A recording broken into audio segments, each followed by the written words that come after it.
So this session is on future strategies for risk assessment and management, and we've got a local talking to us first, Craig Sherman from Deakin University, on the use of eDNA for detection. So please welcome Craig.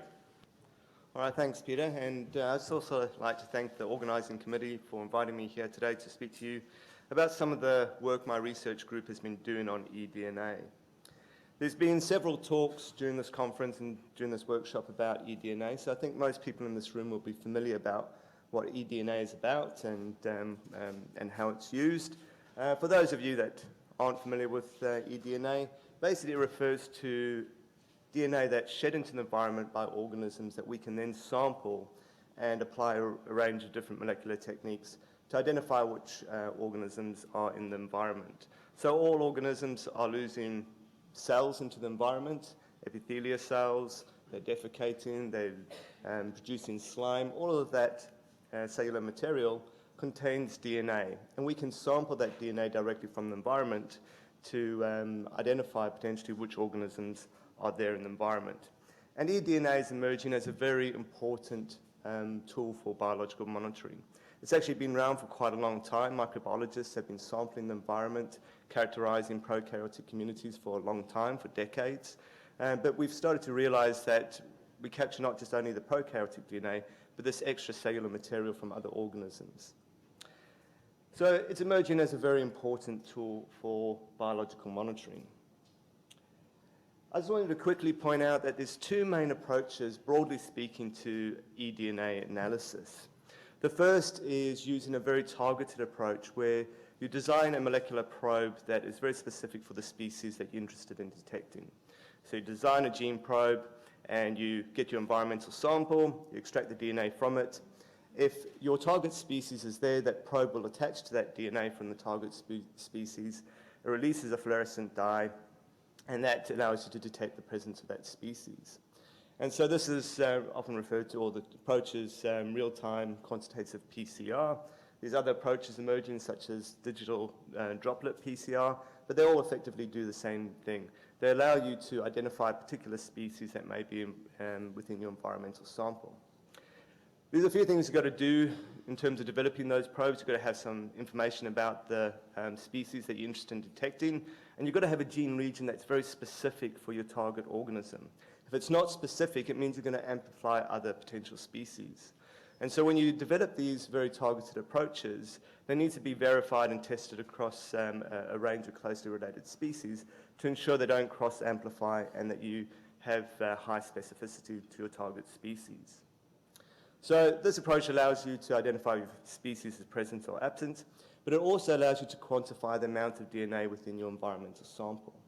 And while this can't be directly translated back to the number of individuals or biomass, by comparing between samples, you can get relative estimates of how much DNA is in those environmental samples and how that may vary spatially when you're sampling. The second approach is a broader approach in terms of the taxonomic groups that you screen for. And this is referred to as a metabarcoding approach.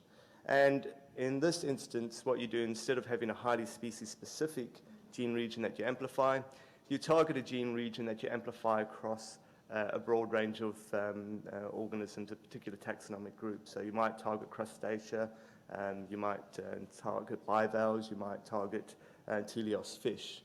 So you have these primers that will sequence DNA from any of that taxonomic group, that broad taxonomic group, if it's within your sample.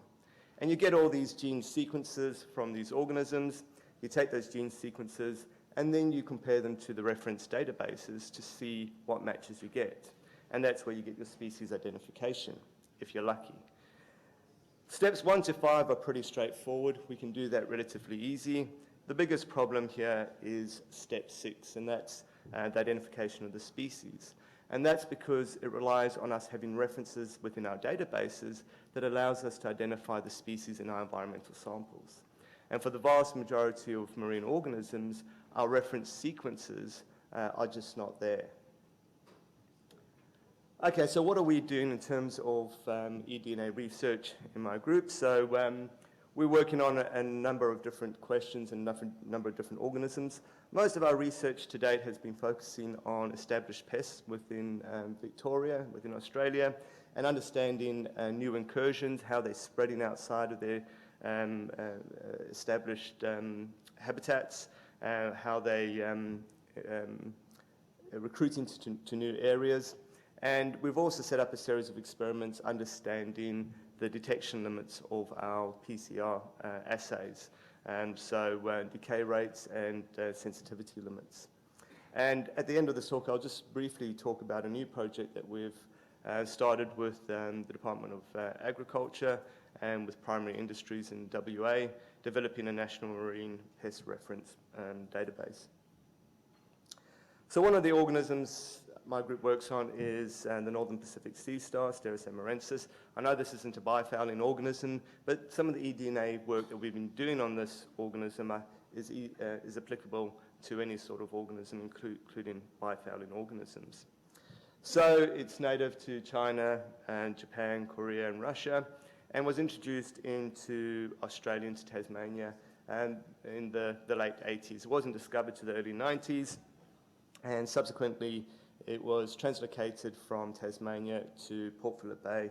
In about 1995 was when it was detected, and it established a massive population very rapidly in Port Phillip Bay. So a survey in 2000 estimated there to be over 100 million individuals in Port Phillip Bay alone at that time. And so that's a lot of mouths to feed. It has a massive impact.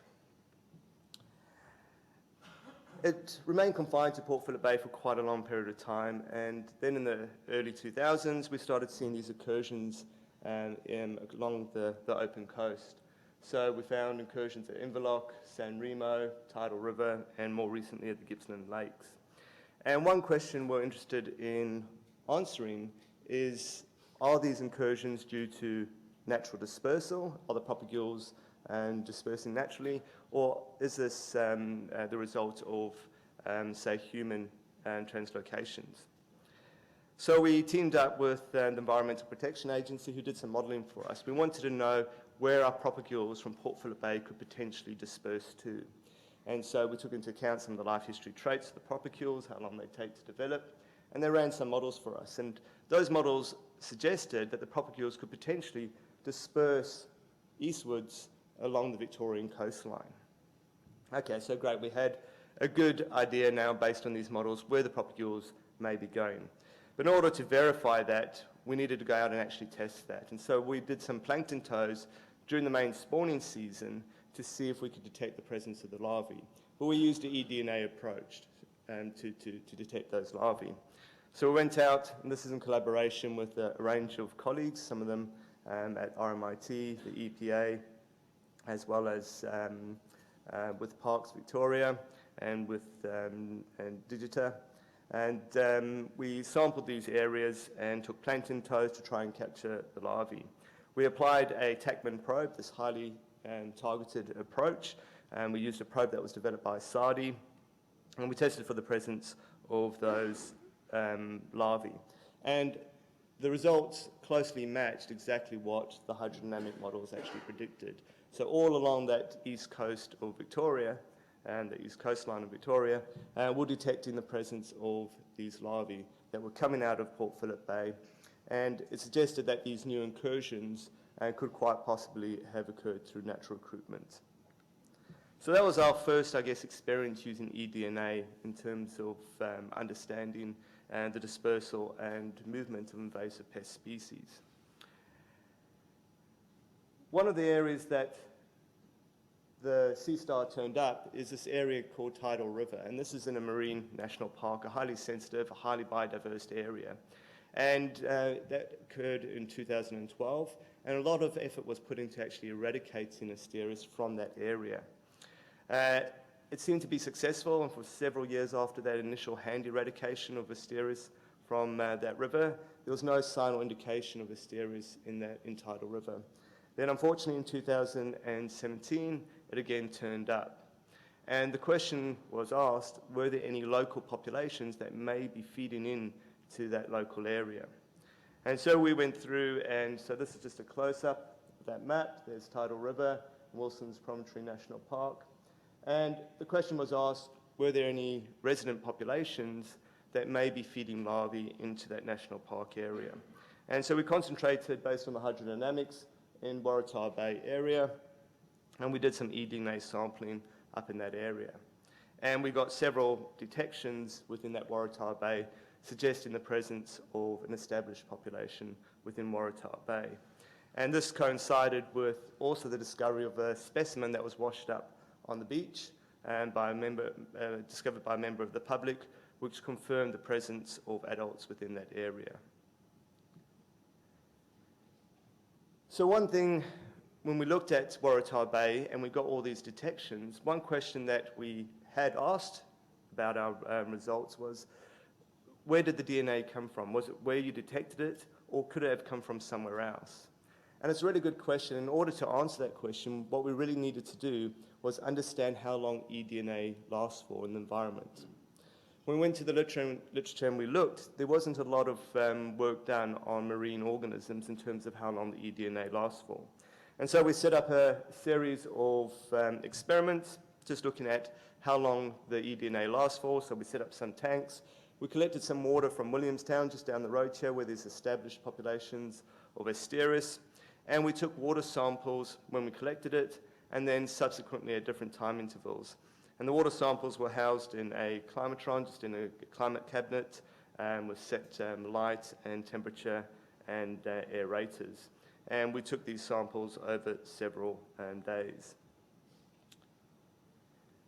And what we found was that the eDNA, under at least laboratory conditions, decayed quite rapidly. So initially, basically in the first 48 hours, we lost a lot of our power in detecting the presence of eDNA. So it does decay quite rapidly. And that's quite reassuring, because when you get an eDNA detection, it means that it's likely to be quite recent in terms of when that organism was in that area. But using that eDNA decay rate also then allows us to go back to our hydrodynamic models and say, where we found our eDNA, can we run those models backwards and get a footprint or an area over which that eDNA may have originated from. So really important to understand these decay rates to work out the origin of where your eDNA may have come from. The other species we've been working on is the Japanese kelp, Undaria, and this species has quite a similar invasion history to Asteris. Turned up in the late 80s, early 90s, introduced into Tasmania first, subsequently translocated to the mainland into Port Phillip Bay. And we've also got a population established in Apollo Bay, just down the coast on the Great Ocean Road. So again, for this species, we had very similar types of question. What is the spatial and temporal detection sensitivity of the assays? Again, we used an established targeted qPCR approach.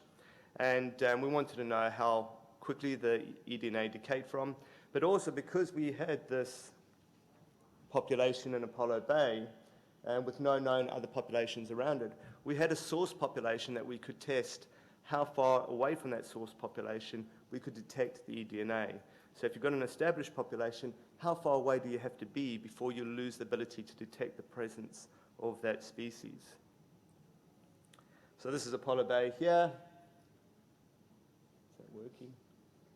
And here on the pontoons, you get a large amount of Undaria growing. And so what we did is we ran some transects out of, well, that map's gone a bit funny, so it's not the right map, but we ran these transects out of Apollo Bay, and we took samples along those transects at set intervals. And what we found was that our ability to detect the eDNA was out to about 750 meters from that source population. So it was also, again, quite localized. If you get further than 750 meters out from that source population, we lost the ability to detect that species. We also ran the same eDNA decay trials, and quite surprisingly, came up with quite a similar pattern. We lost most of our ability to detect the presence of that eDNA within that first 48 hours, and that was quite surprising. This is a plant cell versus animal cells. Plant cells have cell walls.